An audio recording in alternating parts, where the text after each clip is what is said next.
অনুকূল ঠাকুর আমার কাছে জমি চেয়েছিল যেটা স্টেট গভর্নমেন্টের, আমি দিয়ে দিয়েছি। অনুকূল ঠাকুর আমার কাছে জমি চেয়েছিল যেটা স্টেট গভর্নমেন্টের, আমি দিয়ে দিয়েছি।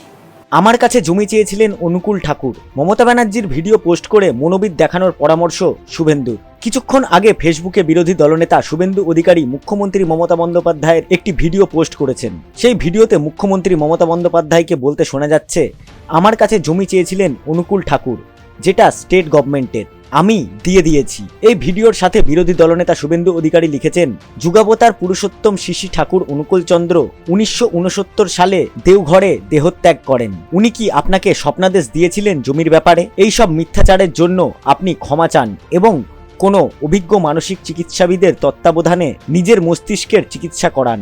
আপনার সুস্থতা কামনা করি। শুভেন্দু অধিকারীর এই পোস্টের পর বহু সমাজ মাধ্যম ব্যবহারকারী সেখানে কমেন্ট করেছেন। ইতিমধ্যে কয়েক হাজারবার এই ভিডিওটি দেখে ফেলেছেন সমাজ মাধ্যম ব্যবহারকারীরা।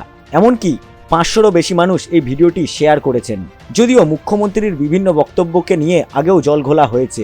ইসরোর চন্দ্রযান অভিযান নিয়ে মুখ্যমন্ত্রী বলেছিলেন এর আগে রাকেশ রোশন চাঁদে গিয়েছিলেন। এই মন্তব্যের পর বিরোধীরা তীব্র আক্রমণ করেন মুখ্যমন্ত্রীকে। এবার বিরোধী দলনেতা শুভেন্দু অধিকারী মুখ্যমন্ত্রীর একটি বক্তব্যের অংশ তুলে ধরেছেন সমাজ মাধ্যমে। শুভেন্দু অধিকারী প্রশ্ন করেছেন যে অনুকূল ঠাকুর 1969 সালে প্রয়াত হয়েছেন, তিনি কিভাবে মুখ্যমন্ত্রীকে জমি চাওয়ার জন্য আবেদন জানাতে পারেন?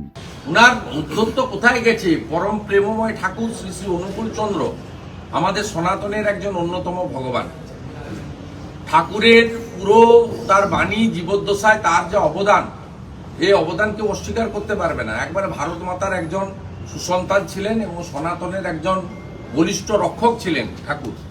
সেই ঠাকুর মানুষ, প্রত্যেকটা মানুষকে যারা ওনার ঠাকুর অনুকূল চন্দ্রের মানে দীক্ষা নেন তার গুরু ভাইদের কাছ থেকে, তাদেরকে পরিপূর্ণ মানুষ হিসেবে, একজন শুচিশুদ্ধ মানুষ হিসেবে তৈরি করার কাজটা আমাদের মহান ঋত্বিকরা গুরু ভাইরা করে যাচ্ছেন। কোটি কোটি ভক্ত রয়েছে, শুধু এখানে নয়, আপনি আসামে, ত্রিপুরাতে, ঝাড়খণ্ডে, বাংলাদেশ তো আছেই, আমি আমাদের রাজ্যের দেশের কথা বলছি, বিহারে, অন্যান্য রাজ্যে আছে, উড়িষ্যা এবং পশ্চিমবঙ্গে।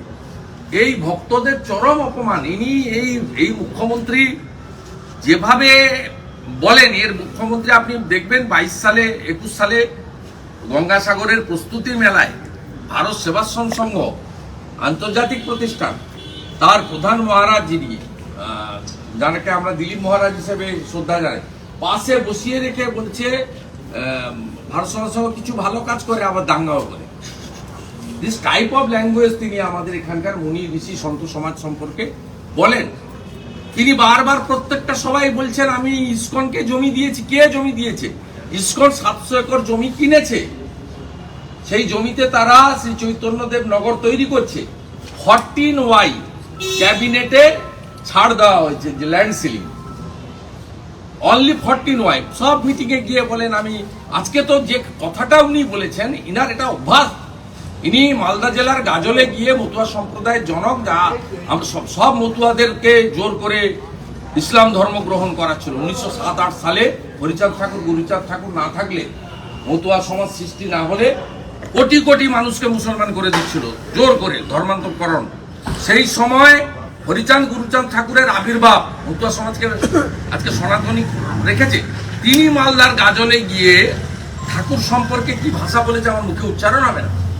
গুরুচাঁদ ঠাকুরকে গরুচাঁদ ঠাকুর বলে উল্লেখ করেছে এই মুখ্যমন্ত্রীর সঙ্গে তার চামচা বেলচা চোরগুলো, কখনো রানী রাসমণির সঙ্গে, কখনো জগৎজননী মা শারদামণির সঙ্গে, আরেকটা তো 3.5 বছরের নর্দমার কিট জেল খাটা মাল, সে বলে নাকি পিসিআর ভাইপো রামকৃষ্ণদেব আর বিবেকানন্দ।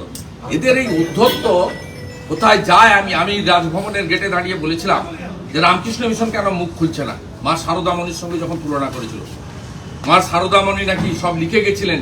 আরেকটা ডাকাত আছে, কুকুর নিয়ে গেছিল পিজিতে ডায়ালিসিস করার জন্য, নির্মল বাজি, আরেকটা বড় ডাকাত।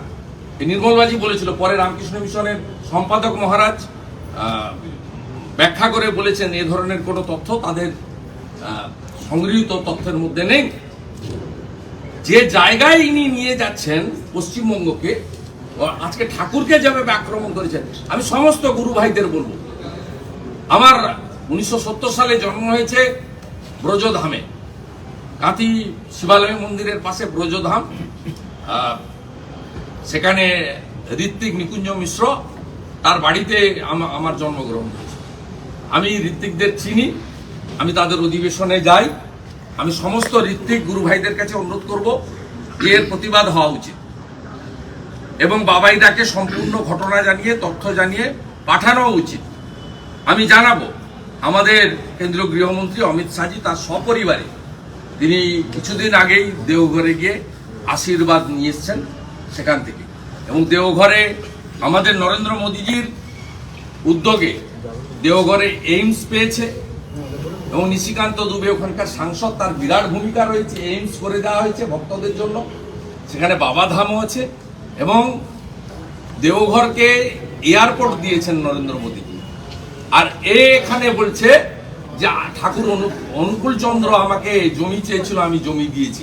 ইনার সাহস বলিহারি, যদি স্লিপ অফ টাং হয়ে থাকে গলায় গামছা দিয়ে ক্ষমা চান, নইলে বলবো মাথায় গোলমাল হয়েছে। আমি এর কয়েকদিন ধরেই বলছি এর অবস্থা মুকুল রায়ের মতো হয়েছে, সোডিয়াম পটাশিয়ামের ওঠানামা করছে।